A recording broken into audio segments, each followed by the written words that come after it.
This is your host, Chris and Dpalm here. And we're doing a little sidebar from the mailbag because the mailbag really was almost 2 hours long last time. And we could not get to our pull list talking about the comics books we've been, I don't even want to say reading over the month. It's like probably reading almost over the entire few months.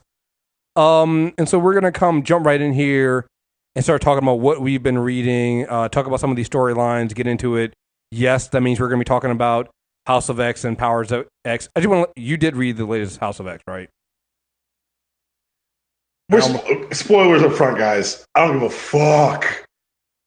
I'm spoiling the shit out of some comic books. Oh yeah. Listen. I'm sorry. We are not, because I woke up early this morning to read it to make sure that I had it in my bag for when we talk about it today.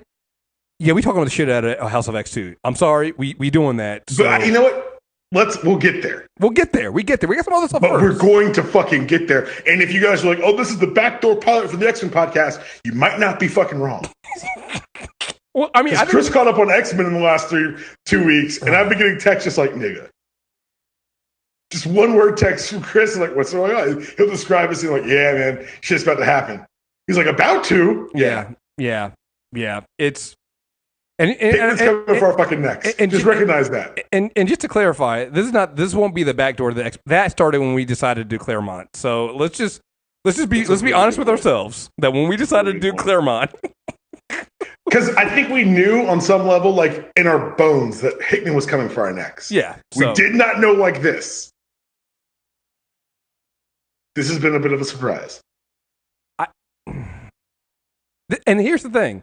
And again, we're going to get more into this later on. But House and Power of X are just the warm-ups. He's got, a month, 2 months to get everything in place, and then the shit starts? Yeah, this is just him. He's setting the table. We're 3 weeks in. And I don't know what the fuck's happening. Yeah, we're not prepared for this. But how could we be? Anyway, let's jump right into this. So we're going to handle this. We're going to do outside the big two. Then we'll get into DC. Then we'll get into Marvel. So let's jump right in. I'll start with myself just because I have not gotten to anything outside the big two that I haven't already discussed yet. I just haven't. I'm a little bit behind. So I'll talk about some stuff that I need to catch up on. I've been reading Noble, Superb. My Uber Invasion is still they're on break. I don't even know if they're coming back. That's the one thing about some of these independent books. Sometimes you never know when they come back. Which is why some of us wait for collected editions. I'm not a prick. I'm just principled. Hey! I can't blame you. Those are my big ones right there. So I haven't really been outside of that. I know you got some stuff. So what you got? So are you caught up on Walking Dead? Don't scream at me. I don't read The Walking Dead. I think I might have read up to 20 issues of The Walking Dead. Okay. Can I discuss Walking Dead? Yeah, go right ahead. Yeah. Guys, again, we're spoiling the fuck out of this. So what happened was Hickman killed Rick in an issue. Wait, you said Hickman? The next issue is a 20-year fucking jump. And you get to see the society that's built out of that. And then he flash canceled the series. There was no next issue is the last issue. There was no countdown to a finale. He had Charlie Allred draw up fake covers for the next 4 issues. They solicited them, and then he ended the series. And just so we know, Kirkman, not Hickman. You're already jumping ahead of yourself. So just sorry, I'm Hickman drunk. Yeah, you almost got me. Wait, did Hickman jump? You almost got me. Wait, did Hickman jump over to The Walking Dead? It's Hickman in a beard. No, Kirkman and team did. I know you got off the book, and I get it. People fell off the book because the show did what it did, became a cultural icon. That book is amazing. And the letter God damn it, Kirkman wrote at the back. He talks about how he knew the ending of this book at issue 100. And the question was, how was he going to get there?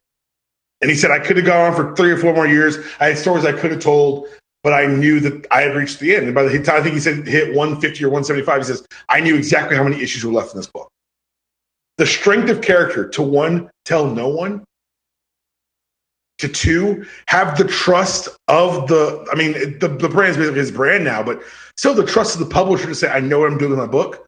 3, the trust of the audience to be able to handle it. It's a rarity that you have that kind of singularity of mind and writer, artist, and publishing house. And that's why I like indie books. If you want to get really real, like that's the appeal of indie books. When they're done good, they're done great. Another indie book I'm reading right now, or at least outside the big two, Boom Studios, I think it's Boom, Mighty Morphin Power Rangers. I've talked about this book before on this pull list. I need to get into those. I really need to get into these. We have talked about this before.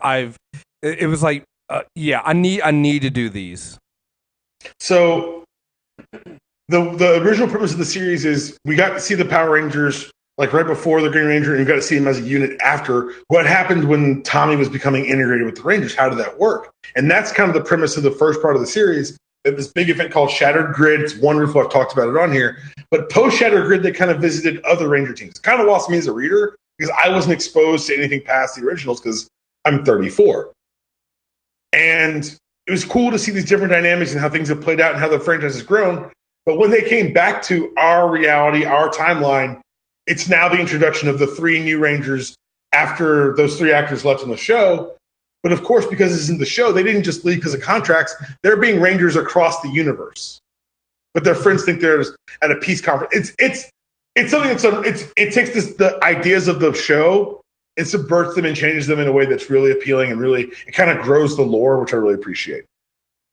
I don't normally do this and talk about books that I don't like, but we're at issue I think 9 now. Just don't read IDW's Transformers. And just if you're new to this podcast or any kind every podcast is someone's new first one, isn't it? In any podcast we've ever done, whether it's the Character Corner stuff, like we actually did some stuff on the Character Corner for Transformer stuff. So I interviewed the writer of my favorite comic series ever, which happens to be a Transformer series, twice.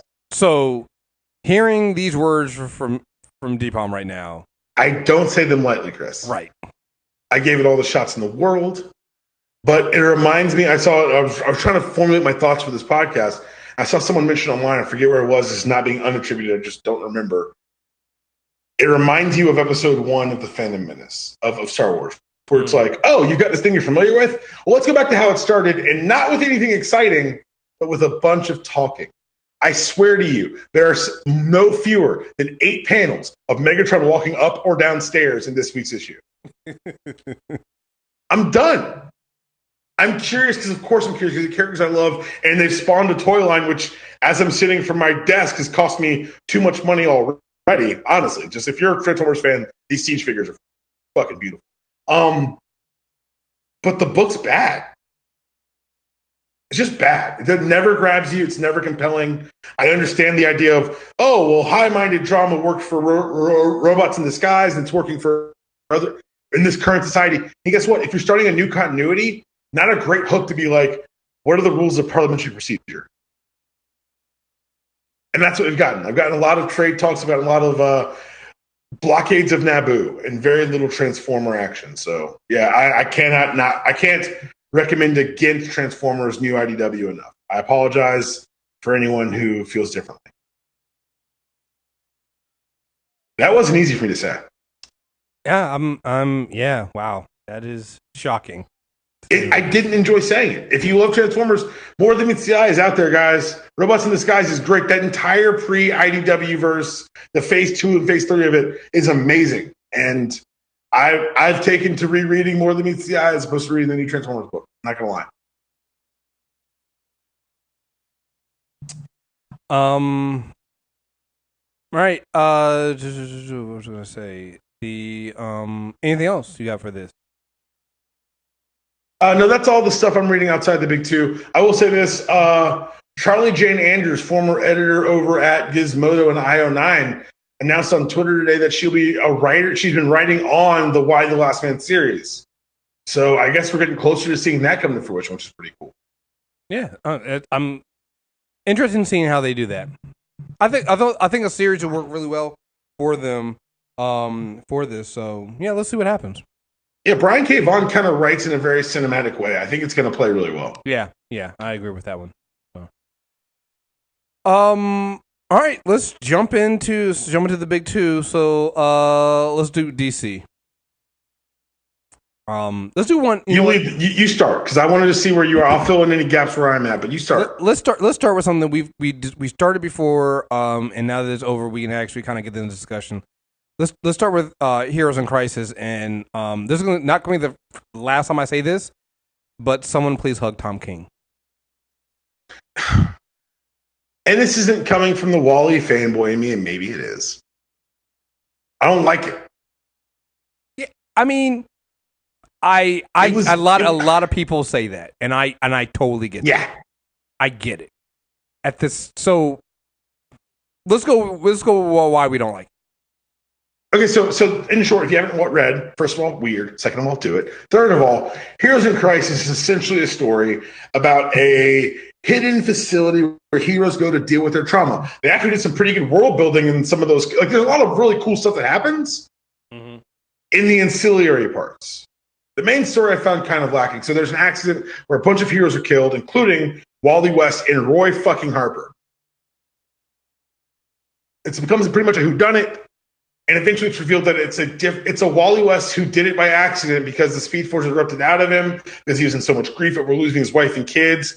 But as opposed to owning up to his mistake, he framed Booster Gold and Harley Quinn, then went into the future to try to fix. It's convoluted is a nice way to put it. Yeah.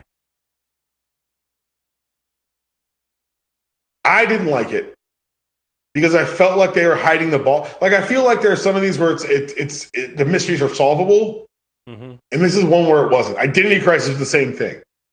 Except I think there were more pieces that you could have figured out how the crime was done if you didn't figure out who. Right.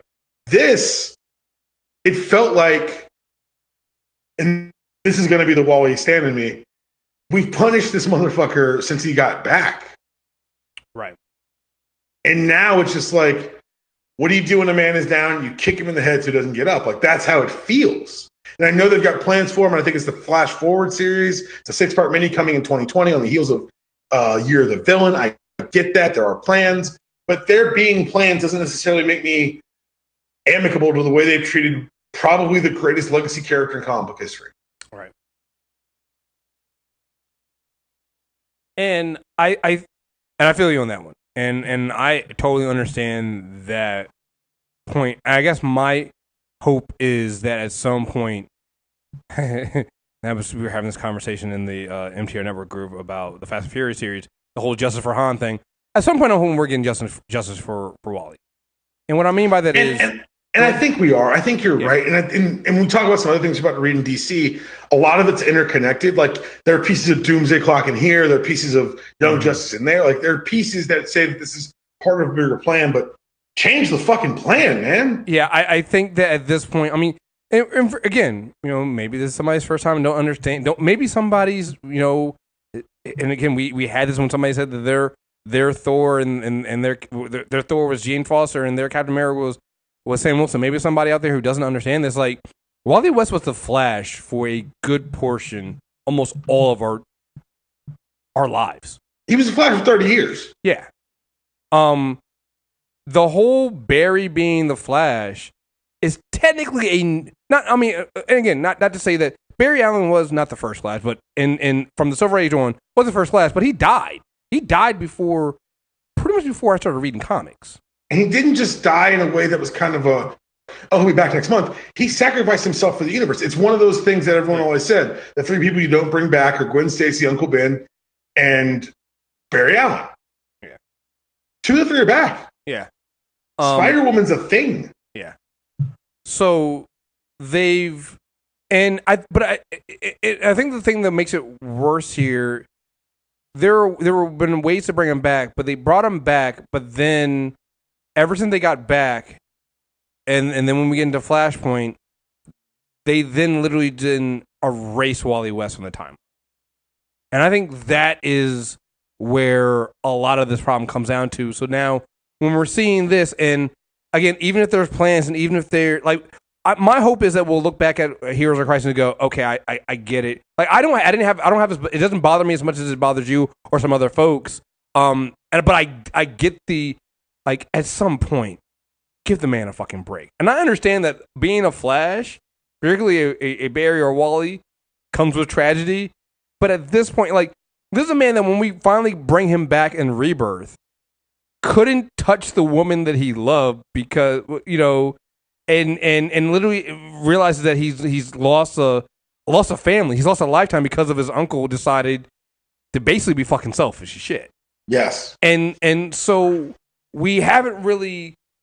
I mean, Flash War kind of addressed a little bit. We really haven't come to reconcile that, and this kind of go not to get into this whole Fast and Furious thing, but it's kind of where I'm kind of feeling like what they're doing with Deckard Shaw. Everybody's like happy. I'm like, at that point, are we going to ever address the fact that the Shaw brothers killed 2 members of? I think y'all family? are taking the Fast and Furious. Well, no. But it's the same thing, right? It's like if you're not going to do it, then fine, don't do it. But don't tease me and say, oh no, we're going to get just you can't.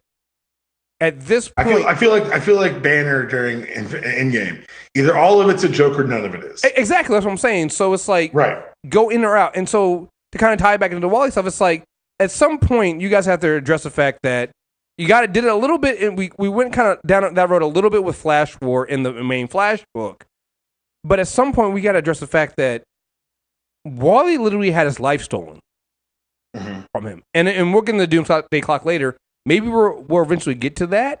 But it's like I said, I think that's where the thing comes in. I don't even think it has to be a Wally stand. It's just once again, DC. This is like you said, probably one of the greatest legacy characters of all time. If you were if you liked seeing sidekicks growing up, like this is a character that went from being a sidekick to being the hero. Not like with Dick Grayson putting on the cowl for like a year or something like that. Wally was like some of the most defining characteristics of the Flash that we know today came during the Wally West era. Hell, the Speed Force came during the Wally West era. We don't know half the things we talk about when it comes to the Flash without Wally West. And so it is one of those things that kind of treating him like a secondary side character kind of give you. I went to the store like a couple days ago. I was wearing my Flash shirt, and the cashier was like, "Oh, you're a fan of the Flash? Which one?" And I just instinctively was like, "Wally West." He was like, "Oh, you mean like TV or like movie?" I was like, "Oh, you meant that." I was like, "Oh shit, okay." Because I'm like, "Yo, you asked me who my Flash is." I'm like, "Wally." Knee jerk. Yeah, it's knee jerk reaction. It's like Wally West, like everything that you know about the Flash. Who's your Robin? Tim Drake. Yeah, it's just, come on, it's just what happens. So, yeah, I don't know.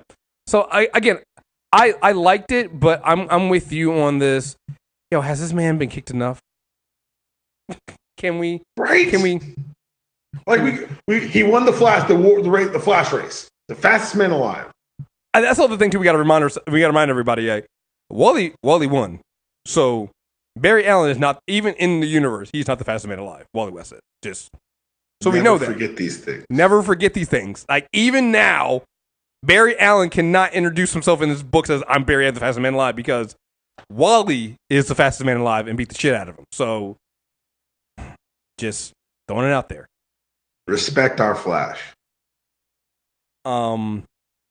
Which one do you want to do next off of this? No, I'm letting you go. You just go. I've got my list in front of me. So I just did Tom King. So let's talk about Batman. And again, somebody give Tom King a hug. The biggest hug.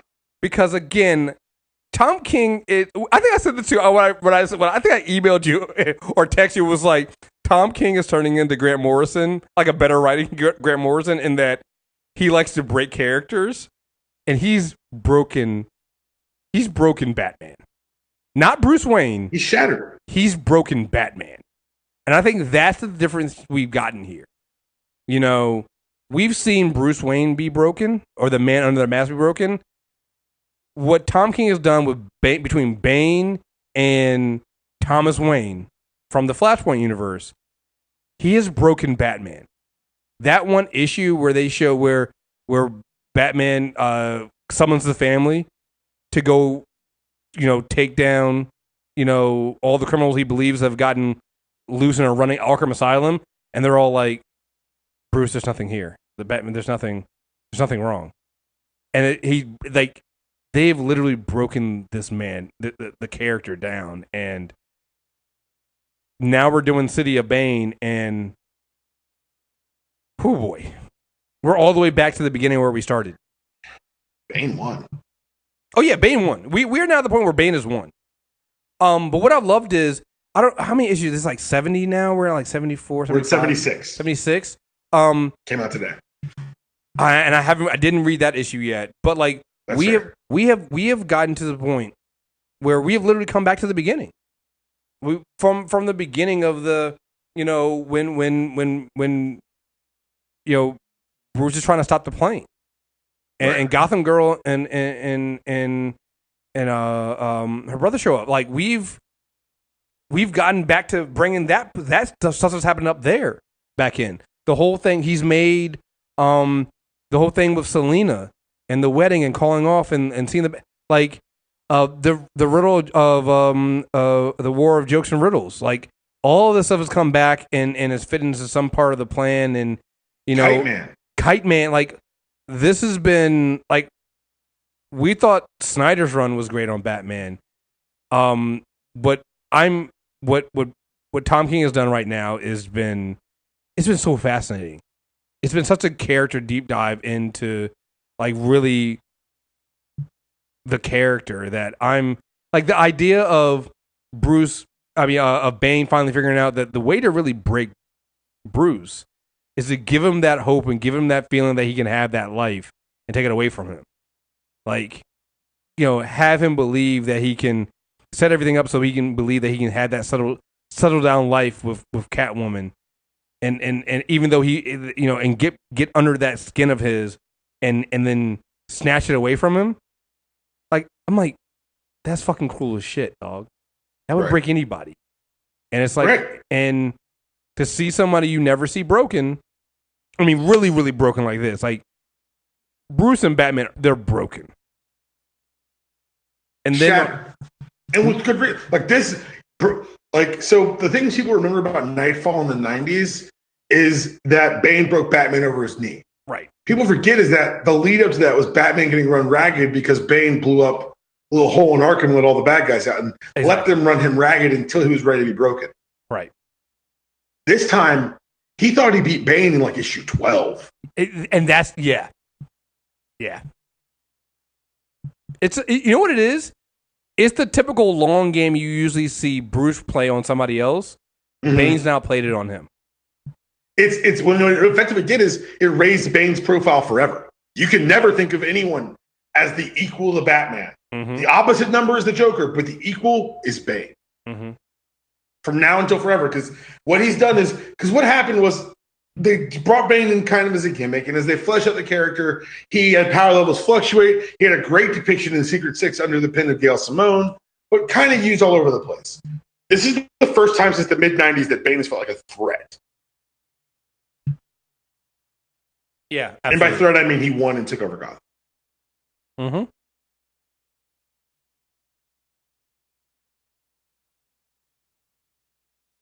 Yeah. I don't, and here's the thing, I don't know what's next. I don't know how you come back. Well, he's Batman, so of course you're gonna come back, but ooh, boy. Right. So the next, let's save Doomsday Clock. What else you got before? Let's save that one for last. I've got a lot of stuff here. Right, you ready to settle in for a second? Yeah. You there? Yeah, yeah, go ahead. Okay. Are you up on Snyder? So they gave Snyder Justice League. So no, but just real quick to say, they do have the first 4 issues in DC Universe. So I'm going to read those, and I need to figure out what that schedule is for them updating DC Universe. So I'm going to read the first 4 from DC Universe, and I'll pick it from there. Okay, so it spins out of Dark Knight's Metal. It spins out of No Justice, and it's super well done and super big idea, and like. You start seeing the claws of Doomsday Clock, and here's a crisis here as well. Batman we just talked about. Red Hood and the Outlaws really took a really good turn this last year. I really enjoyed that book. Teen Titans I've been reading. Do you want to talk about Flash? You're up on Flash though, right? I'm behind on Flash. So talk about it. It's fine. Yeah. Flash has just been amazing. They did kind of this deconstruction of Barry Allen. They did a year 1 Flash story where it's basically the first time Barry has his powers. They make the first villain he really faces is the Turtle, which is a pretty interesting turn in the story. But it's an interpretation the Flash you hadn't really seen before. I really enjoy it. Event Leviathan. I don't know if you're reading that. It's Bendis' big mystery book. All the super organizations in the DC universe all went down within an hour of each other. DEO, Spiral, Star Lab, you name it, they fell. Checkmate. Everyone's down. And the only thing that's in this place is Leviathan. And so it's a book it's a mystery. And they let Bendis write it, and it's got Lois Lane and Batman and Plastic Man and Green Arrow and Red Hood. And it's very, very well done and very good.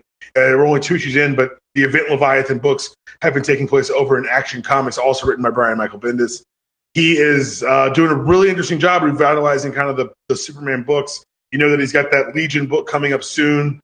Let's see what else I got here. I just real quick, Elseworlds, go ahead. I want to jump in real quick and just say, I remember we had this conversation like a couple years ago, and I was not in on, and I still kind of not on the Dark Knight Metal stuff. I appreciate the fact I haven't gotten all into all these books, but I appreciate the fact that they have not dropped any of the stuff there, and that you see this stuff is still coming up. So I really do appreciate the fact that it's, even if I wasn't in on that right.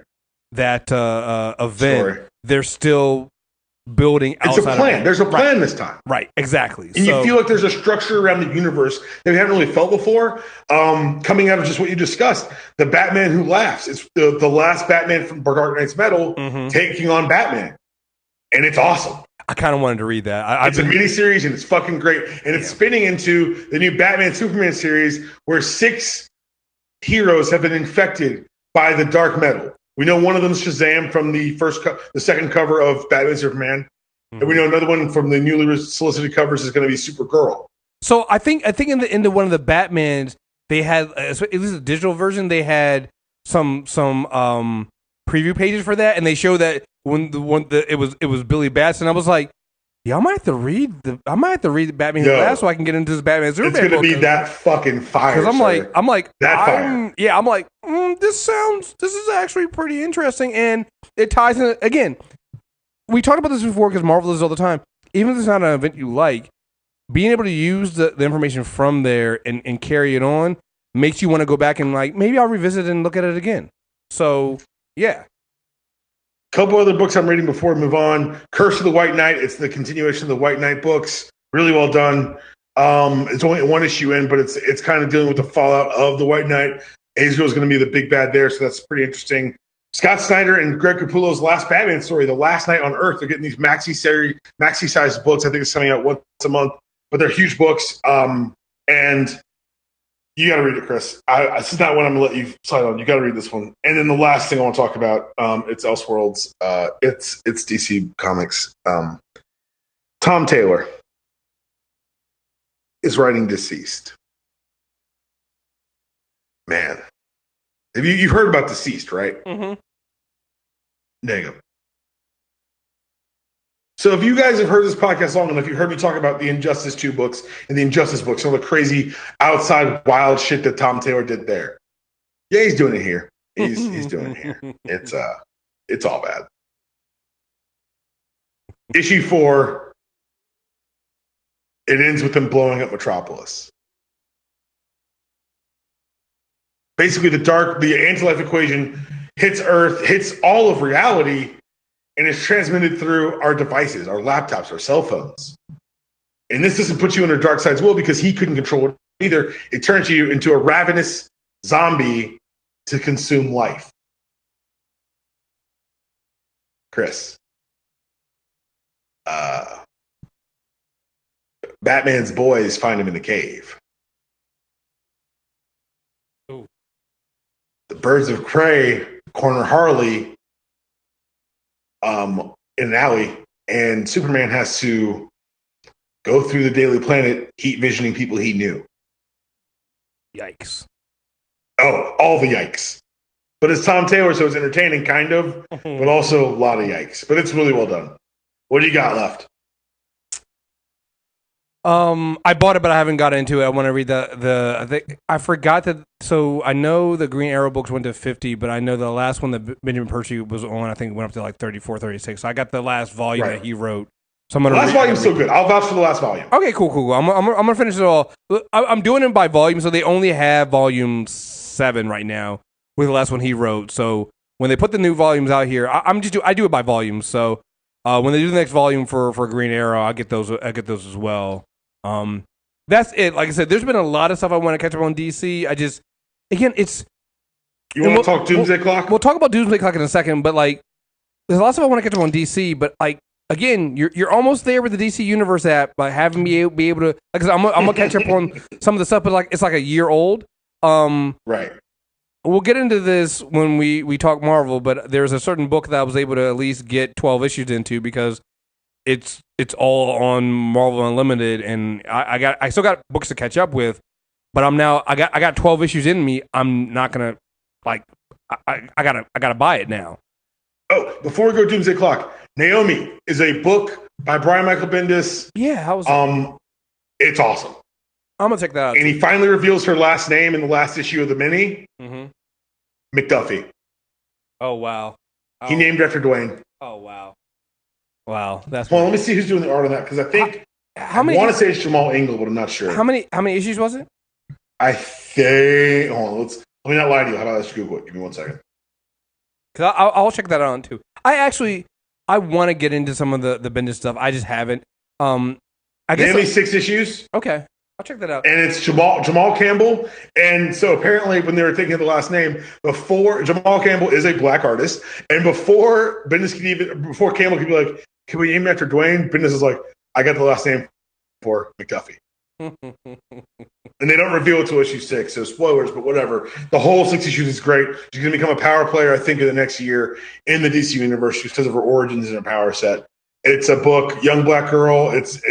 She's a survivor from another dimension as opposed to another planet, but they gave her a Superman origin, and they gave her a lot of high-profile writers and artists, and they gave her, I think she's going to be she's going to be in Young Justice. They got her a big profile. There's a lot of big guest stars in those 6 issues, so they've got plans for Naomi, and I hope they stick to them. Oh, nice. Good. I know you mentioned Young Justice. I know you're reading that, so I guess we'll probably talk about that with Doomsday Clock, probably. Or do you want to? Yeah, I mean, Young Justice is weird because they started the mission. They had one big mission to start the series, and then you saw like everyone slowly get their memories back of pre-Rebirth and pre-52 Young Justice, and now they've been shunted through the multiverse. So now they're kind of doing the requisite tour of the multiverse, where they went to the little Justice League planet. They're going to go to like Earth 3 and meet their crime syndicate counterparts. It's going to be a fun trip. And Tim Drake's getting a brand new code name that Bendis says he thinks will stick for a while, and a new costume to look. So no more Red Robin, no more Robin. Something new is coming. All right, well, let's see what happens. All right, let's get to the Doomsday Clock. So it took them a while to get here, but I'm back in. Finally, we got 2 more issues left, and I can't. You said what now? I can't wait for these last 2. Yeah, I can't wait for the last 2. It's like this has definitely been, for whatever reasons, it was a slow build to get up there and kind of get to where they're getting to. I want to say probably around, what was it, like issue 8, probably 7 or 8. Yep. Is when you start getting some, okay, we're now starting to kind of piece things together. And I'll be honest, I think there's been a little bit of fluff on some of that stuff. We probably could have cut some of that stuff out. But we're really starting to get the idea of what the point is and what they were trying to do here. And yeah, I'm interested now. I want those last 2 issues. And so so when you and I were talking about it over text this week, I was kind of like, let me go back and read the beginning of this thing. So I think thematically they took a Watchmen approach. Yeah. So Watchmen starts with the story of a robbery. It turns into something else. Mm-hmm. But it starts with the story of a robbery. And this starts with the story of a breakout. And I think that's almost like part of and this is me getting like super weird and high-minded about comics like I tend to do, but I think it's part of the meta commentary that every piece of the watch matters, and even the smallest disruption makes the clock go. Right. So it ties in. I appreciate it more now, taking a step back and looking at the whole series. And I'll say that too, maybe because I don't know when issue 11 is due out, maybe I'll take that time and go back and start from the beginning and now read. It probably is a better read because again, there's been delays. It's been so they went from the monthly to bi-monthly, which again, I am not saying DC planned this at all, right? But it seems to be working out pretty well. Yeah, they worked it out pretty well. As far as the metas, as far as the story that's happening in Justice League and Young Justice and Heroes in Crisis and Flash and all these big like universe-touching things. Because spoilers, Justice League just inducted the Monitor and the Forger into the Justice League. They're getting big there too. Like Snyder's doing something huge, and I think all these pieces are going to connect and make sense. Because if you read Young Justice, you see they count the crises for you. Mm-hmm. They say there's been 7. You're like, wait a second.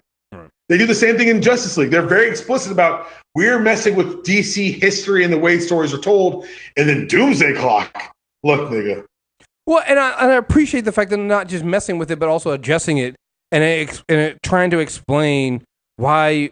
One of our biggest complaints about the DC, and again, different story for different folks, right?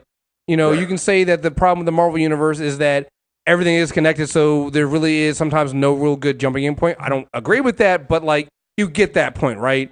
With DC, you jump in and you get things like Us, where it's like, well, Wally West is my Flash, not because on some like Jane Foster Thor type shit, but because like no, literally Barry Allen died and he was supposed to be the Flash, and then you went around.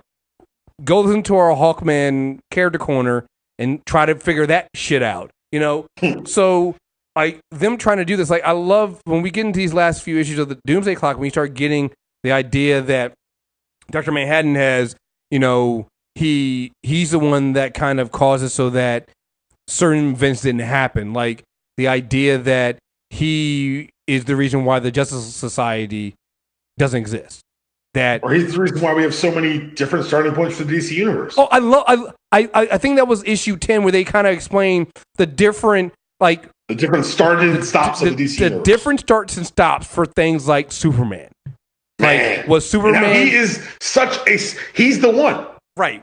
Why do you have all these origins? Like sometimes Superman is in the 40s. Sometimes he appears in the 80s. Like what is that reason? And you have the different origins for his parents. Are his parents alive? They died when he was young. When with that? Like I love that tying that stuff in there, and that to me is when this is where what I wanted from them doing from Doomsday Clock from the beginning. This is where we're trying to get that information kind of filling in the gaps, and it makes me go like, okay, this is what I was waiting for. This now kind of trying to explain and have reasons for some of these events happening when they did. Interesting enough, and now to think about it, kind of similar to something that's happening over there in Marvel right now with the starting Hickman. Look, they let Snyder and company, I want to say Snyder because he's doing it in Justice League, but I think everyone's being communicated that there's an editorial edict that we're headed towards one direction, that no Justice was an event, and there's another event coming. Mm-hmm. And if you read Justice League, you can kind of figure out where they're headed, but it's the Justice Doom War. Basically, they kicked off this week. But the meta idea of justice versus doom and questions of the multiverse's destruction, they're not new to fiction, and I'm not saying they're cribbing from Hickman a couple years ago at Marvel. I'm not saying that. I'm saying that they've given their own architects a similar edict. Say, make it make sense. Mm-hmm. Make all of the pieces matter. And I think, honestly, it's almost a harder job here. It's a way harder job. So way harder because job. There's so many different strings to make sure you're holding on to. Right. No. And that's why I want to definitely give them credit here, because it's a way harder job to pull all the pieces together in DC than it is for Marvel. It just is. And I always thought, just from the beginning when they said they were doing, we've been talking about this since they launched Rebirth, right? We've been waiting for something like this since Rebirth launched, about making all of this stuff matter. So the fact that we're here and they haven't abandoned it, because again, this is not us being hard on DC, but DC is known for, it getting kind of hard and getting kind of messy and deciding we're just going to abandon it, throw another crisis in the air and call it a day, wipe our hands of it and go about it that way, right? They have stuck with this and they have taken the long road, and they should get credit for that. And I still don't know if it's going to stick, but I appreciate everything so far so good, and I appreciate the effort. Like everything here, it makes me want to read these things, making these things matter. And there might be things that I don't like at this moment. Like again, we talked about this with the Wally West stuff. At that moment, might not like it, but I have more confidence now that we're gonna have some kind of outcome with that than we did before. You know, Yeah. so I'm very, very intrigued what was on here. Like, seeing the idea of, I Dr. Mann talking about, like, I moved the lantern 2 inches out of the way so that Alan Scott couldn't grab it, and that's why Alan Scott never became a Green Lantern. All the different pieces of the puzzle you're You seeing. start to realize that the DC universe is Dr. Manhattan's test kitchen. Yeah. Yeah. So what if I get rid of the Justice Society? Right. Motherfucker still lands on Earth. I'll be damned. Okay. What if I kill his dad? Still Superman. All right. This is weird. Okay. And he's got. I love that they use the lens of the normal guy to like show the alterations. Well, I love that. I also love the fact that they use Superman because again, just starting with Action Comics #1, it starts with him. Yeah. And so, but he's asking the question that so many people ask, kind of on a meta level today. Why does Superman matter in 2019? Exactly. And I'm like, this motherfucker's here. Like that's when I was like, oh, Jeff Johns is back on his shit. Yeah. Excuse me, sir. Like this to me is where Jeff Johns, we gets hit or miss and something like that. But this is where Jeff Johns, earns that check, and I'm like, I'm in. This is what I was waiting for. I was hoping for it again. I was never completely out on Doomsday Clock. It was more like let me just wait and build up issues and then catch up and read on it. It's gotten to the point now where I'm like, okay, and knowing there's like 2 issues left, I'm like, yeah, now's the point. So if you guys have been waiting to get up on Doomsday Clock, now's the time. Go in, jump in, catch up, because when you get to issue 10 and you're like, are we about to get Superman fighting Dr. Manhattan? Are we about to do this right now? Like, I'm here. Let's do it. Yes. I'm all here for it. Yeah. 'Cause I remember when you told me, it's like, I think when either 9 or 10 came out, you're like, no, now's the time. And I was like, all right. I was like, do it now. Yeah. Pull the trigger. Yeah. This is it. This is a good time to do it. So, yeah, I'm really excited to see what they do over there at DC with that. For all the shit we harp on DC about, like there are some, and you know what? This is a good time before we jump into Marvel. I meant to open the podcast about this right now. When I did that, I completely forgot about it. Oh man, I'm gonna need some writers to stop being on their A game because there really are too many good comics to read right now. Like it's actually gotten to be a problem.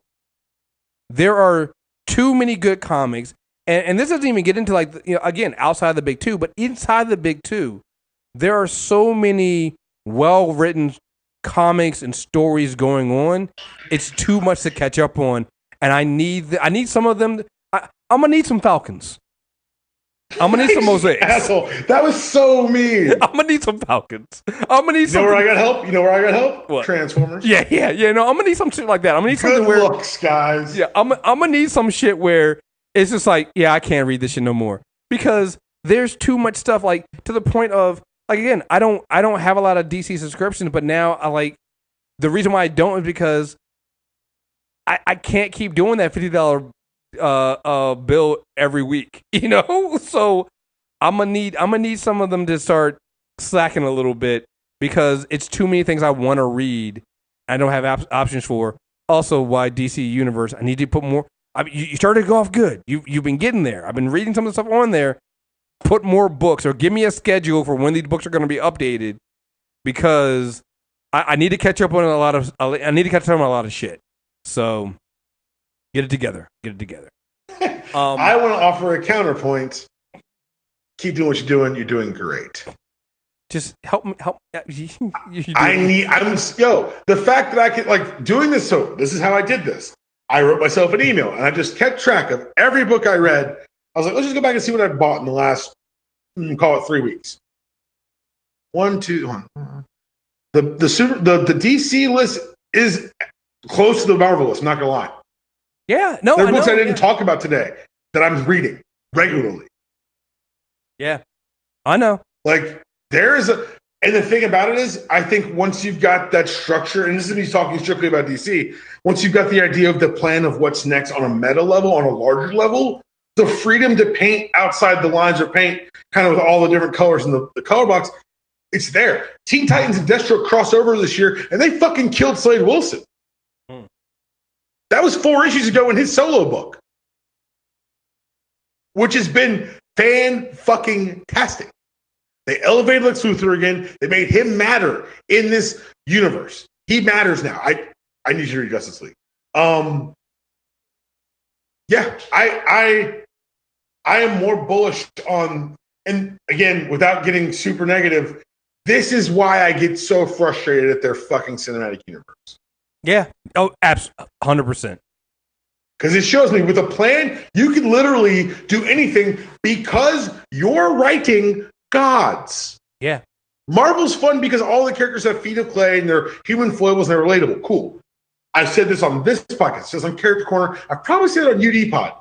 DC heroes are literally the pantheon of the gods. They are meant to be aspirational.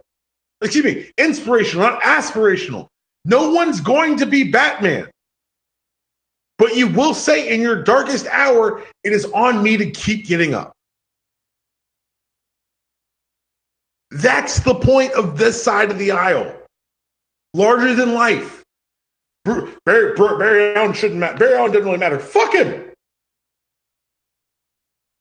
The Scarlet, the Lightning, that's what matters. That fucking S-Shield. Whether it's the crest of the House of L or it means hope in Kryptonian. Whatever you decide it means, it matters. And treat it like that's the thing. I'm getting worked up now because it's a lack of respect. Oh, absolutely. Yeah. I mean, I think when people sit there go, oh man, y'all are being hard and y'all being, no, it's like, we know what they are capable of. This is one of those things. This is like seeing somebody is capable of so much more, yet they don't even bother trying. You know, again, I hate to go on the rant again about the Joker film, but it's like, yo, we have Joker stories you can tell. Mm-hmm. Lots of them. There's lots of them. You can tell something amazing. And you have the ability, people are more willing to take on some of your Elseworldy type things or non-canon things because you have books that do that. Just do that. You don't need to go out there and reinvent the wheel and try to see, well, maybe people will enjoy this. Maybe this is what you know what connects with people because you do it every fucking week. Me week. Enjoying Deceased does not mean they should make a Deceased movie. No. It means that in the regular course of business, a juxtaposition that is one standard deviation away of something I know can be entertaining. However, it will never replace the thing I know. We've got these characters. They've been mighty fucking popular for 50 years, Chris. I'm thinking we throw all that shit in the fucking can and do something else when we make it for our largest audience ever. You know, why don't we just distill the best parts of the character and deliver those to the larger audience? That's fucking stupid and you're fired. Go work for Marvel. Don't slander Marvel like that. So no, that's what they do. That's what Marvel does. They take the history, they distill it, and they say, "What are the 4 words about this character? Go put that on the screen." True. DC's like, "What are the 4 words about this character? Throw that motherfucker in the trash. Give me 4 different words. Put that on the screen." Yo, here's a crazy thing. I just thought about this with the anime series that Marvel's doing. Their first one in the MCU is What If. That only works because when you see we don't know what they're going to do with that. When we saw the first episode is Peggy Carter becomes Captain America and Steve Rogers becomes Iron Man. That only works.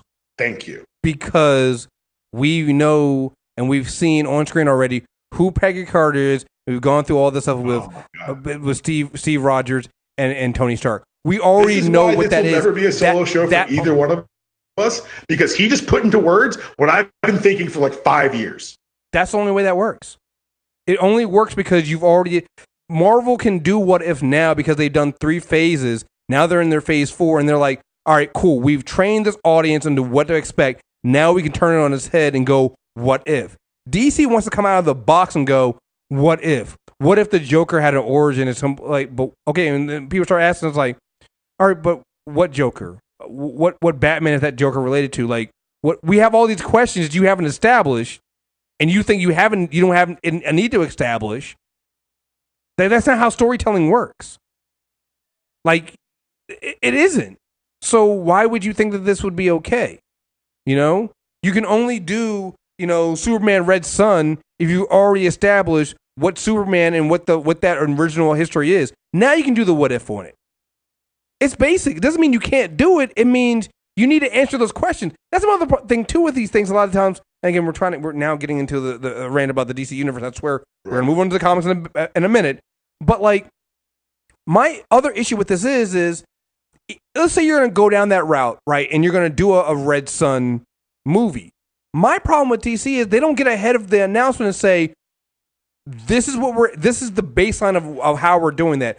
It's using this idea of what Superman is and then turning it on the head. They basically like, we're going to do a Red Sun movie, and then they're radio silent until like 6 months away from the movie, and they're going like, yeah, we're not really going to follow the comic on that, but you'll get it. You'll understand. And we're like, no, we won't.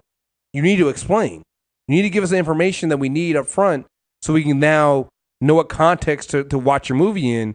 You don't even give us a context. So, yeah, whatever. Hey. But again, this is why we get upset. Because when we read the comics, they can do it. They've done it. Because they choose to. Here's the thing. Wally West is our Flash. We love Wally West. We want Wally West back. We want justice for Wally West.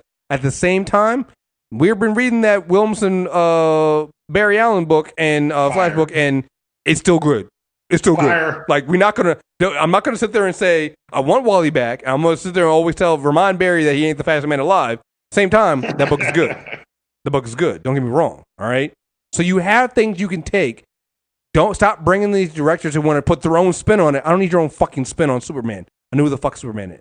I need your spin on the Flash costume. It's red fucking spandex. Put him in fucking red spandex. Call it a goddamn day. You don't need to put your spin on it. I don't need your flair on it. I need you to tell the fucking story. Sorry. Now let's move on to No, you're not wrong. That's the thing about it is, if the books weren't so good, we wouldn't be having the rant. Right. I mean, look. If this, we're not going to do this right now. But Dpalm and I had a little discussion. He finished The Boys. We had a discussion about that. A really good discussion. Save it for the next mailbag, possibly. And then we had the discussion. We're like, hey, you know what? The book's kind of trash. So you know what? Going on Amazon for doing their own spin because you improved on the source. Here, I'm like, guys, I don't need your spin on the fucking Joker because we have. You're not improving on this source. Like, you only don't do that. Don't do that. All right. Let's move over to Marvel, and let's start with something that is an event that is finished that we've been talking about, and we haven't had a chance to talk about our Lord and Savior, Jason Aaron. War of the Realms. All honor to his name.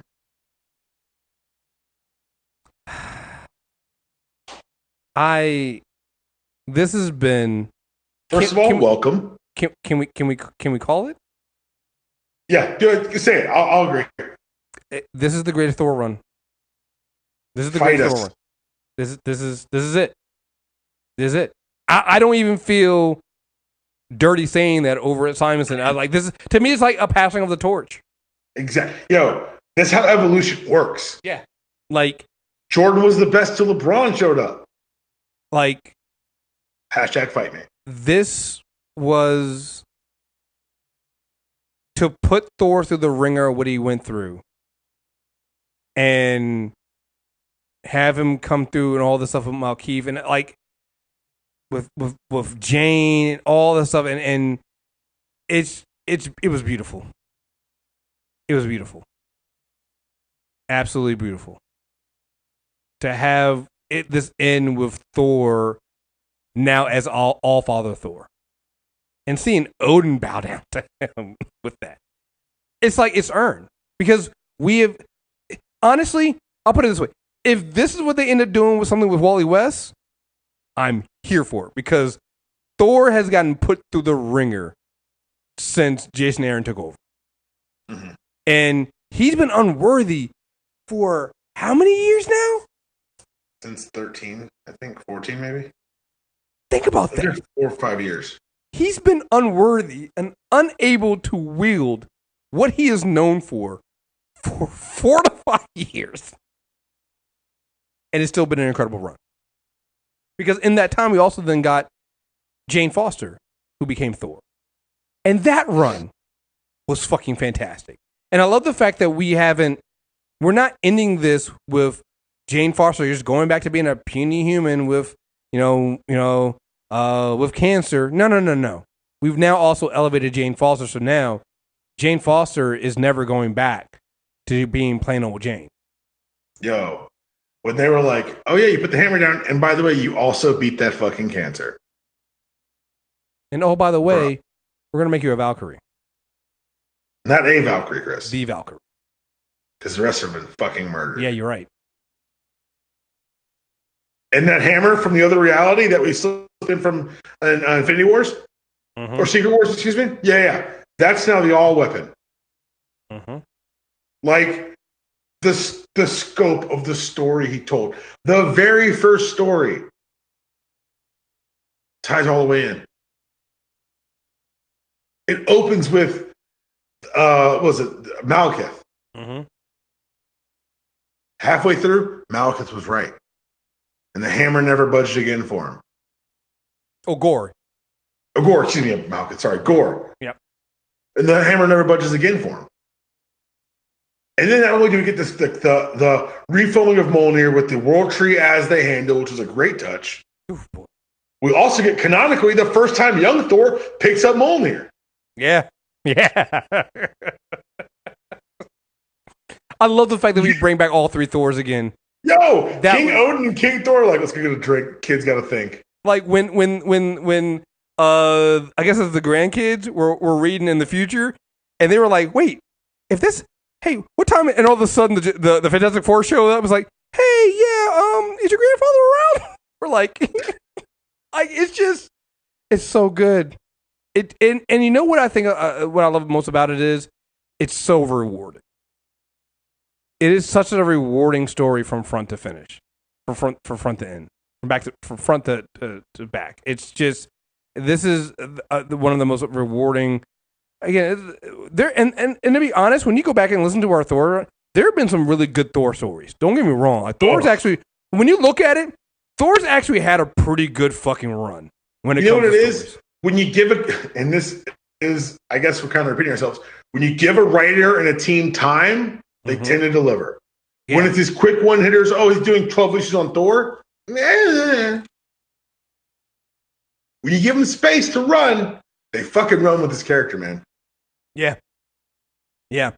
And I'm really interested in seeing where they go next, because I feel like at this point, as a writer, and I hesitate to say that it was Marvel because you never know. I feel like it'll be really, really hard to reset Thor after this. Yeah, you put him on the time, like the arm's going to be there forever. Like the Destroyer arm, it's got to take a long stretch to earn taking that away. Mm-hmm. The eye, the fact that they referenced Asgardian lore because Odin did give up his eye for wisdom. Mm-hmm. Like, I'm like, look. Only Thors can cross this barrier, and they send in 4. Yo. Oh man, I love the punishment for Malkeith. Like, I was like, wait, are they about to have them hellhounds tear that his little inner child self up? And then when you realize what it was is they gave him peace, they gave him joy. They gave him what he could never exist. And joy. And that was everlasting torture for him. The way they tortured him was by not torturing him. Like, oh boy, man, that was a run. And I can't Wings of Hell. Oh, yep. Yeah, there's so many, like, you and I are gonna have to go through and redo this one day because so much. It's so good. Absolutely. Now that it's wrapped up, it's like, wow, that was. Well, I want to wait until his 4 issues of King Thor are done, and when he's officially off the book, and then we'll definitely come back and revisit this whole thing. I'm in. Are you in on the spinoffs? Are you reading Loki? Did you read Loki? I didn't read Loki, but I want to. Because again, that's something. Loki, and I can vouch for Loki and Valkyrie. Valkyrie's been written by Ewing and We'll get to that. We'll get to that. Well, let's want to talk about that right now. So let's do it. It's a good transition. So there's been a book that not just Dpalm, but also Rob from Black Guy Who Tips have been talking about it for a while. And I was like, you know what? I'm preparing for. I'm putting something together, reading for this pull list. Let me start reading. And I was like, I wonder if how many issues of Immortal Hulk are on Marvel Unlimited. And the answer is there are 12. I now have another book to subscribe to because now I need to catch up to those. I can't wait until the next issue comes on Marvel Unlimited. I now have to catch up on that book because, literally, no pun intended, holy hell. Al Ewing is a crazy person. And I've been saying that in this pull list for about a year now. And now you see why, right? My God. Well, first of all, Al Ewing also did that wonderful Ultimate series that if you had, it's true. And when I was reading that, I started reading that when I started reading Immortal Hulk, I was like, oh, this is Al Ewing. It was like, oh, I know. Okay. All you know, you know nothing, Jon Snow. I was like, no, this is not going to be good for anybody. And nope. Yeah, man, those 12 issues have been wow. It's a lot. So what's happening? I don't know what issue I'm in. I'm very much Immortal Hulk drunk. What's happening right now? Oh, for me? Yeah. For what I read. So I got up to the right to the point where they've been pulled into quote unquote hell. And that's where the 12 issues. Like there's a couple issues after that. They're right at that point where you get where I guess Hulk is about to confront. Hulk turns to what McGee basically said that I'm the destroyer of worlds or something like that. So that's where I've topped off at. One guy I gotta say I love the fact that they what's her name is it McGee? I think so. Yeah. I love the fact that they gave so there's a black woman here who's a journalist who's been trying to track down these Bruce Banner and these Hulk sightings, and I love the fact that they put her there because they have a moment when she's talking. I can't remember if she's talking to either Hulk or she's talking to Bruce at that time, where she's basically like, I want what you have. And it basically comes down to this idea of, as a black woman, she's not allowed to have the anger that Bruce Banner has. And she tracks down, he's like, but it comes to the call, she's like, yeah, all this stuff that happened, you keep getting second chances. After all the stuff that the Hulk has done, and what your anger has done, and what your anger has caused, people go out of their way to try to help you still. You keep getting second chances. She was like, I'll never get those chances. I always have to keep that stuff inside. And I was like, that is pairing the Hulk up with a black woman like that. I'm like, that is amazing. And again, we talked about this a while ago. I love the idea of getting white male writers. We need more diversity and inclusion, absolutely. But having white male writers who are able to write nuance with black characters and characters of color and characters outside of their own groups is absolutely 100% necessary. I forget Al Ewing's a white guy every time we talk about this. Mm-hmm. Like, not kidding. Like, not me trying to be facetious. I legitimately, like, every time, like, is Al Ewing white? I'm like, yeah. First of all, Al, I thought we took Al in the Tyrone Wars. Mm-hmm. Right. I'm sorry. But also, yeah. Like, you think about how he wrote Monica in every appearance he's ever had under his pen. Mm-hmm. How he wrote Brashear in Ultimates. Mm-hmm. How he wrote T'Challa. Mm-hmm. How he writes the, like, what was her name? America. McGee here. Yeah. America. Dude. Yeah. No, I mean, it is fantastic. And, like, that was a great moment that I wasn't expecting. And, yeah. So I have 10 issues to catch up on because apparently issue 22 is out today and I need to. Yeah, nigga, it's a problem. I need to catch up on that. So that again, if you have Marvel Unlimited, pick it up now and thank us later. Thank us kind of because this shit gets dark. Oh, it gets like Al Ewing is crazy. It gets very dark. It is it's a horror book starring Hulk. This is not a superhero book. I want to make that very clear. No, absolutely not. Like the idea of, you know, it's nighttime, that's his time, that's the Hulk's time. And this is very Yeah. And if you're thinking to yourself, wait, didn't he just die in this situation? They address it. Oh, You're yeah. not going to be happy with how they address it.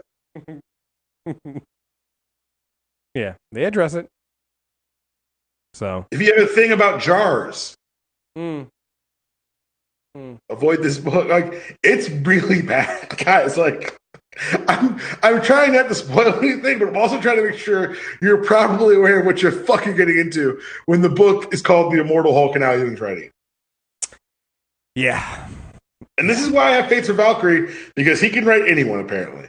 Oh yeah. I'm in that book. I'm in on Valkyrie. I didn't know that they were giving her own book, and that Al Ewing was writing it as well. I saw like something solicited for it, and I was like, without even looking at it, I was like, wait, who's writing it? And what? So I have to buy this book now. I have to. You texted me, you were like, why didn't you tell me Al Ewing was writing Valkyrie? Right. I was like, yo, I mean, nigga, yes, I'm in. Of course I'm in. And what kind of question is this? Let's get to some other stuff. I've been reading. I'm not all the way caught up on it, but I've been reading Ironheart. It's really good. Oh, Eve Ewing. Yeah, love what Eve Ewing has done with Ironheart. I love that. I love that book. It's been great. And I'll say this, between that book and the Miles Morales book, I was very nervous about Bendis leaving Marvel because I was like, these are characters that I know he cares about and is invested in. They got handed off to great hands, man. Yeah, I need to catch up on the Miles book. I had an issue with my subscription, so I'm way behind on that. They weren't charging me for them. They weren't delivering to me, so I gotta get my Miles subscription back up. So I gotta catch up on those. But yeah, you're absolutely right. They've been great on those. So I have you been reading the Black Panther book? No. So I haven't either. I need to catch up on that. Because sorry, I know. I'm sorry. I haven't been catching up on that because I've been reading the other book the coach is writing. Yo, this motherfucker has figured something out on this format. Nigga, listen here. We need to have a conversation. So you and I talked during his last Black Panther, and we're like, look, whenever he figures this thing out as far as pacing and like getting everything in different, like recognizing how the page breaks work and panels work for him, he's going to be dangerous. We're here now. He's dangerous. I love this Cap book because it really is picking up from where Nick Spencer left off with the character and what he did, and having Captain America have to deal with it. It's like the idea of him basically being framed for Thunderbolt Ross's murder, which, by the way, I think not it wasn't. That might also anyway. I'll leave that alone. But being framed for that murder, having been put into that prison, being run by Von Strucker. Nigga, when they reveal who the Dryad is, look, and I was like, no fucking way. I cheered. I was like, you with a nose ring. Oh, we say we're spoiling. We're spoiling. We're not doing this. We're spoiling. Nigga, when they said when Sharon says something like that, ain't that right, Aunt Peggy? And I was like, that's Peggy. You shut the fuck up. I cheered. I don't know what changed for Coates. And apparently, again, I'm not saying anything wrong about the Black Panther book. I know people are saying that it is actually good as well. But I'm just saying, this Cap book, though, right now, this Cap book. This is some next level shit. This is some good shit. And also the it's idea him talking about America, telling America about itself, using Captain America to do so. Well, but what I love about it is it's literally is a continuation of what Nick Spencer was doing as well. For sure. And so to really get the understanding of what Captain America is and what is needed, and what is the ladies group called? What they're called? The Daughters of Liberty. Daughters of Liberty. Yeah. There's this group of women who, are going to help basically Steve Rogers become what he needs to become, and kind of redefine what this whole thing is. I think that's what I love it so much about. To me, is it just further justifies what the work Nick Spencer did, and not taking away any of the work the coach did. He's doing a fantastic job, but sure. And again, even the Nick Spencer work built on what Remender did. So I think that you touched on one of our favorite things about Marvel is that the next guy to pick up the ball doesn't ignore what came before. Right. And that's not my Cap. I'm telling different Cap. No. That's the same Cap. Tell this story. And Captain America has been that. We've had 3 different writers since they. We have 3 different writers, and they're all still telling, in a way, the same story, the same Captain America story, and that is fucking fantastic. And you should be reading Captain America. Very much so. Absolutely should be reading Captain America. Let's see. Can we talk about Nick Spencer's book, though? Spider-Man? Amazing Spider-Man? I'm not caught up on Spider-Man, but like we should talk about that because he's also doing a fantastic job on Spider-Man. Oh, it's just been amazing, but I was going to use Spider-Man to talk about Venom. Oh, yeah. Look, nigga. I don't know where they got off charging $8 for Absolute Carnage today. I don't know where I got off paying it. I'll tell you this. Got him. I'll tell you this. I'm in. Yeah. It's one of those situations where they've done a lot of the groundwork in the last 3, 4, 5 years, and now all those pieces are coming to matter and they're coming to roost, including, if you remember, we talked about the end of Dan Slott's run, the Red Goblin. Yeah, that shit matters too. Here's the crazy thing. We said that for the DC, so hand this over to technically Sony. If you want to know why I don't give a shit that Andy Serkis is directing Venom 2 or that there isn't going to be a Venom 2, read these fucking Venom books. Read what Marvel has been doing with these characters. Johnny Cage is a psychopath. And you... Bro, come on. Remember the Thanos book? He gave him a corner of the universe and said, yeah, you can write Venom. He goes, I have a 7-year plan. And they were like, excuse me, sir? For Venom? For who? No. It's a 4-issue mini. No, it's not. Just give me the pin. If you want to know why I don't give a shit. He's an integral part of fucking War of the Realms. Yo, he is. Like, I remember, You know, like, if you want to know why... Because the all-black, the Necrosword, spoiler, is a fucking symbiote weapon.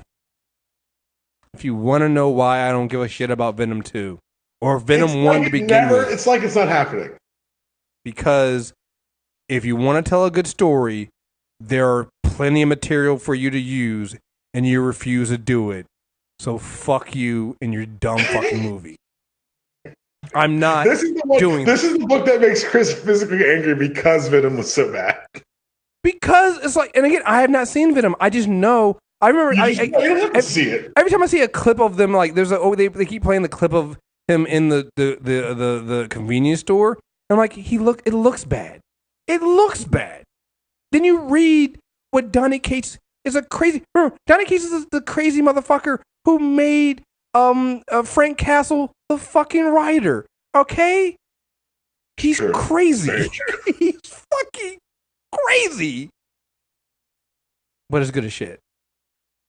All right, we've been here for a while. We've got to talk X-Men. I want to do quick plugs on other things I'm reading. Champions, fucking great. Old Man Quill. I'm not big on those old man books. I was surprised by this. I really enjoyed it. Invisible Woman is a 5-issue mini. Issue 2 came out this week. Really well done. Dan Slott's Fantastic Four. I love Dan Slott. You guys know how I feel. History of the Marvel Universe is super interesting. So they're doing like a mini-series. I think it's Mark Waid. But basically the premise is it's the end of time. Galactus and Franklin are talking. And Galactus says, tell me the story of the Marvel Universe one more time. And it's basically them narrating the Marvel Universe. And so it's kind of setting the tone for the world that's coming forward, the world that's come, and kind of cleaning up some of the continuity questions you might have. Really enjoyed that. Guardians of the Galaxy, they put Brady Bill on a team. I'm reading your book. Sorry. They gave Gail Simone Domino and Domino Hotshots for long enough for me to fall back in love with that character. Please read Gail Simone's Domino and Domino Hotshots. It's very, very, very, very good. Let's talk about this shit. All right. So I caught up on what Rosenberg did with on Uncanny X-Men. And can we talk about that first? Yeah, we got to talk about that first. How dare everyone speak ill of this book? Like, my God. You want X-Men to feel desperate and hunted? There's your book. My God. Thank you, Chris. By the way, we have not discussed this. These are two bona fide X-Men heads who have not discussed the last 8 months of events. Because I wasn't going to be able to get into Hickman without at least reading that. And I still got to go further back a little bit to catch up on everything, but I at least wanted to catch up on that last bit of what Rosenberg was doing on Uncanny. And, whoo boy. You know, we're not going to cover this stuff. You would cover about when the X-Men disappeared because of the fight between Nate and Legion. You already covered that when we did the one of the mailbags. But then from that moment on, when we get Cyclops back and we get Logan back, I love the moment when Cyclops is about to take on all these people that are coming in, the Reavers, the Purifier, all these people, and he's like, and they're like, you all came alone, and all of a sudden Logan shows up. They whoop everybody's ass, and at the end, like they're just like, he's like, good to see you, Logan. You too, Slim. Let's get out of here. It's like, it's just, we back. It's like we never left.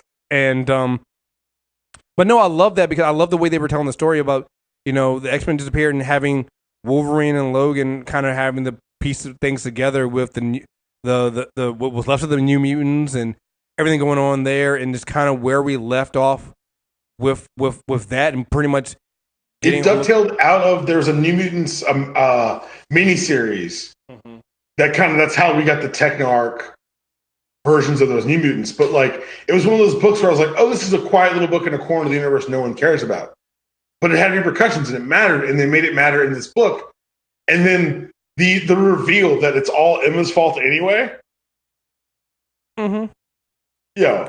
Or at least that Emma was hiding everything. The ideas in Scott and Logan's head. Oh yeah, Logan does not take it well. Oh yeah, no, at all, no.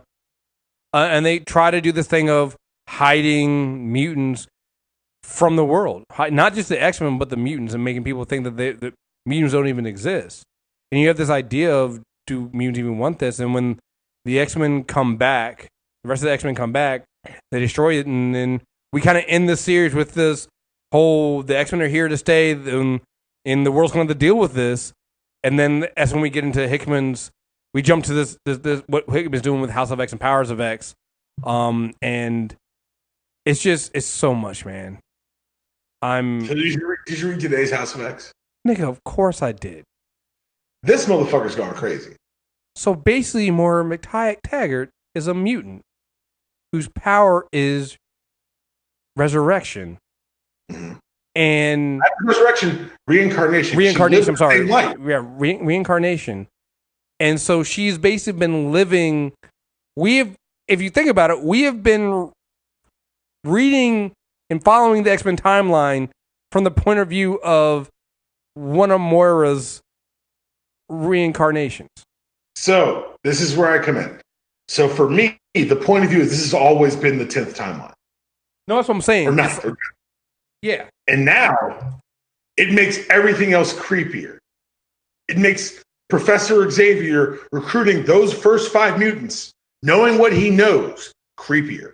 He didn't recruit 5 passive power sets.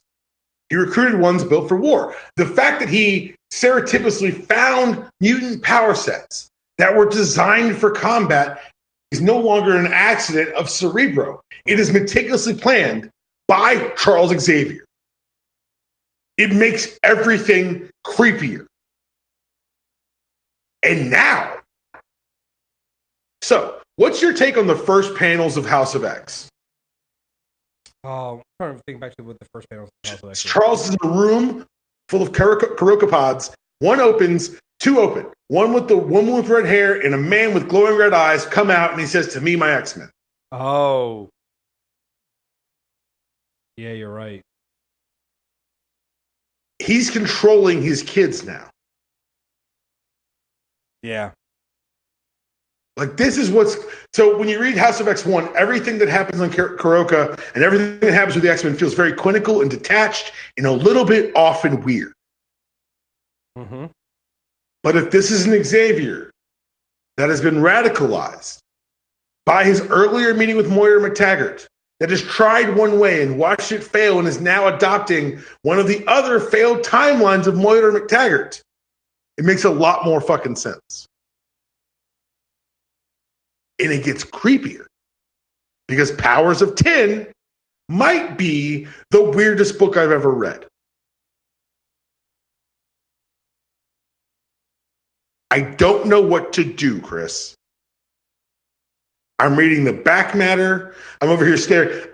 Look, the first issue of House of X, I bought the director's cut. I did too. And they black out certain things in the fucking script because Hickman's an asshole. And I'm holding the pages up to the light like maybe he actually blacked them out and I can see through this bitch. Like, I'm... That first page of the script where he's talking about them coming out to be my X-Men, it's all blacked out, Chris. He knows exactly where we are in that moment. That little half-ass map in the back matter, I was like, you piece of shit. You only listed like 7 places. It's a big-ass island. Mm-hmm. Which is the point. I'm thirsty. I'm hungry. I'm itching, man. I'm back on that Hickman, man. This ain't right. I don't feel good. I don't like the way I feel, but I know and it's familiar. Chris, I don't know. I'm so glad we're talking about this, even if I'm just rambling. What is going... Because I look back at the other stuff, and it all kind of makes sense. Like, even Secret Warriors, Avengers, FF, I kind of got... They're kind of linear stories. Less Fantastic Four. With this here... I don't know what to do. We don't know what's coming. It's unsettling. I'm saying this in a good way. It's all over the place, but I think that's the point because then we'll get the pieces after these miniseries are done. Because we're getting a new issue of each one of the series each week. So this week was House of X. So next week will be Powers of X. Next 2 weeks are Powers. Yeah. So I got the checklist on my laptop. Right. Another thing that's cool is that by reading Powers of 10, you see that there was something seeded in Remander's run on Secret Avengers and on his run on X-Force. The idea of the emergent technology that AI is not, he says it in House of X too, AI is not a discovery. It's not a creation, it's a discovery. Right. And that by eliminating the Trask in one of her timelines, Moira just found out that this is always coming. Yeah. So the idea that another evolutionary jump would come not from just within humans, but from outside of humans, that this machine hierarchy will evolve on its own is something that's been seeded in the Marvel Universe for the last 5-10 years. Mm-hmm. Remember, Deathlock used to say that kind of shit in X-Force. That's what I love about, that's what I've been loving about so far about the issues right now. I don't know where they're going, but the fact that it feels like it's bringing all the stuff we've read before when it comes to the X-Men back together. Mm-hmm. So some X-Force stuff, some X-Men stuff from some other issues. All this stuff feels like it's coming back in and being useful and going to be used at some point. You know, obviously, I feel like not that we've seen these timelines, but we've seen shadows of some of these timelines before. Right. And I'm very intrigued about that. Like in Powers of 10, we got the Nimrod and what's going on there, like the Chimera program and what's going on with there. Like I was again, he has me reading in between the panels with these little well, here's the different strains of the I'm like, what the You're fuck? staring at plants now, like what's that plant? Right. It's like, you know, the different drugs that Croca and them are making, and the different drugs they're having, some for humans, some for mutants, and what they do, all this. I'm reading all these things, like, it's so much. It's an information overload, and the Sinister line, the mutant breeding program, you know, like reading the backstory of Powers of 10, you're like, oh, this all went super poorly, right? But then you can also when you read the House of X now, and you're reading the different timelines that Moira's kind of gone through, you're like, wait, is Powers like which one do we fall in? Or which one of these is it? Like it's. But it also allows for all those different dystopian futures of the X-Men to still be like relevant. Exactly. Bishop's timeline, Daisy Future Past, like you can have them all cable shit. All of this can exist because of the way they presented it. And the question now is, are they going to split the history? Like I don't know. I'm at a loss.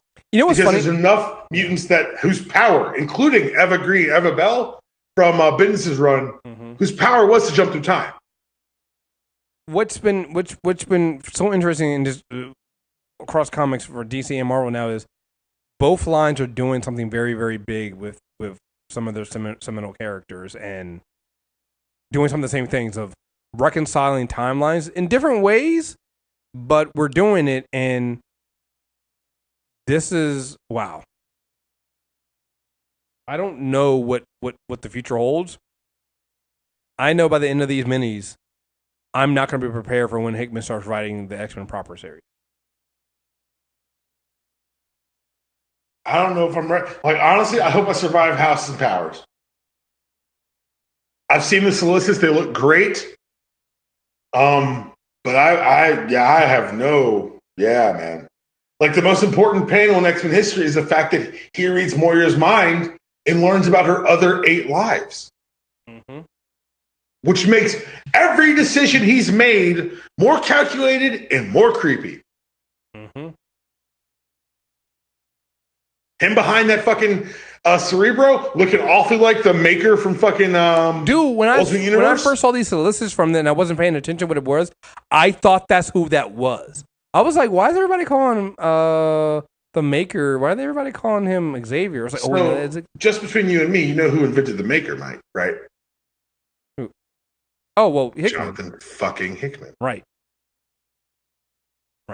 So I think, but also think about that. Also, so when we go back to that and we think about his Ultimates run, what was the Maker trying to do? The Maker were doing something very, very similar. Maker was doing something very, very similar to what. Yeah. I caught that too. I caught that too, and I was like, I feel like this is not new territory. It is new territory, but it's also not new territory. And I'm correct. I'm both very like boy. I'm afraid, but I'm happy. I almost feel like I have to go back. I've read the X-Men stuff before. I feel like now I think I need to go back and read all the Hickman stuff before that too. Like, and it's so funny. I was reading an interview with him, and he said, "Fantastic Four and Avengers. I never really read those as a kid. I've been writing this X-Men story since I was 7." Jesus Christ. Yeah. Now I am legitimately nervous. I'm like, I don't know what he's gonna do. I don't know. Because what he did was, before, with that Fantastic Four and Avengers run, it's basically 5 years of a Reed Richards Dr. Doom story. I mean, there's a lot of stuff in there. It's essentially Reed and Victor having a conversation for 5 to 6 years. This is different. And I would be lying if I said, as a black man, some of those bars that were dropped by those mutants in House of X1, I was like, burn it down. Let's go burn this motherfucker to the ground. Did you think we were going to let you kill us forever and never stand up for ourselves, Susan? Talk your shit, Slim. Magneto, the secret is you're all wolves. What? Talk your shit, Eric. Yo, I'm... Like, I screen capped the quote pages from the digital version of the director's cut. Because just seeing them in stark black and white is so. There has never been a mutant war. We've never enslaved someone else's land. These are our advantages. Nigga. I was like, I know I'm supposed to be wary of like creepy Charles, but Charles on that shit right now. He's saying all the right things for me. This week's issue made it very nervous and very like I like it a lot. I still love it because it still gives me that emotion. But it was one of the first times. So for so often, the X-Men are written obviously ostracized, obviously protecting the world that hates and fears them, but doing so from a position of supplication. This is like, without going all new 90s, the most militant X-Men I've ever read. Yep. When Grant Morrison was writing, there was all black. There's black leather, but it was still fight for acceptance. Ain't no acceptance. Aside. Ain't no acceptance be. You're being given a piece of the world for now to keep. What are you trying to say? You know what you sound like? I do, and I'm glad I can finally say it. You have new gods. Hickman, let's go. Let's do this. Right here. I've got theories, I've got ideas, I got dreams, but I'm not going to second guess or even like try to fantasy book Jonathan Hickman. Jonathan Hickman has earned the I'm along for the ride pass with me. I almost at this point don't even want to talk about this until October 9th when the last issue of Powers comes out. That's fair. Let's 2 months. I almost you and me like are out for 2 months. On October 9th, we'll talk about this book. About this book. I feel like I want to do that so we can then go, yeah, man. I got again, like I said, that is the exact sound we're going to make. Again, because like I said, I was like, I'm reading that first issue of House, and I was like, are we sure this is not the maker? Because like we did this. This is makerish. This is very, very makerish. This is very, very makerish. And I'm like, oh no, do I need to? Oh no. Yo, when Cyclops basically tells Sue, it's like, yo, tell your son basically when he's ready to come with his people, we'll be here waiting for him, yo. It's like he's got family here. He's got family, yo. Yo, this nigga's out here listening to Mega Mutants. Let's stop. Let's stop. Let's take it all in. We'll come back. Oh boy. So I think that's all we got for now. It's been an hour and a half. Yeah, it's been an hour and a half. But that's all we got. And we skipped over a lot of stuff, but I just want to say that this is I need you guys to stop writing comic books so well because God damn it, man. You're doing fine, sweetie. I just don't have enough time in the world right now. But no, it's a great this is, for all the talk about people talking about the devil comic books and blah blah blah. This is a great time to be a comic reader. It's a great time to hop in. If you're feeling overwhelmed by something with the Hickman stuff, if you're feeling confused, don't worry about it. We are too. We don't know what's going on either. Just read. That's the fun for me. Yep. Just read it. So, all right, folks, you're gonna get more pull lists from us for a while. So, we'll talk about. The October 9th one is the October 9th one is gonna be. Just set the time aside now. Yeah, that might be just what we talk about that entire time. So, all right, folks. Again, thank you guys very much for listening. If you're listening to this, I'm probably going to put this out after we put out our Star Trek Super Tuesday recap, where we talk about the news out of San Diego Comic-Con with that. Also, go to the page. You can check out some of the pictures Brandon and I took for that. Also, by the time you listen to this is probably going to be out after podcast week finishes on UD Pod. So, you got anything? Yeah, we've had so much fun this week. So it's been a lot of fun this week. Yeah. It's been so much fun. Thanks to everyone who's rocking with it. If you listen all the way through podcast week, there's a very special message at the back end of the SummerSlam episode. That's episode 150, Chris. Oh shit! Congratulations on that one. Yeah, thank you, man. I say some nice things there, but I'm a little touched, man, that we even got this far. All right. Well, folks, thank you guys very much for listening and taking with us this entire time. I hope you guys enjoy comics as much as we do. We love talking about them, obviously, because we just did an hour and a half on this. So, yeah, it's literally 10:18 at night, and I haven't eaten yet. So, go figure. So, let's get Chris some food. Let's get some food. So, again, folks, thank you guys very much for listening, and until next time, we are out of here. Peace.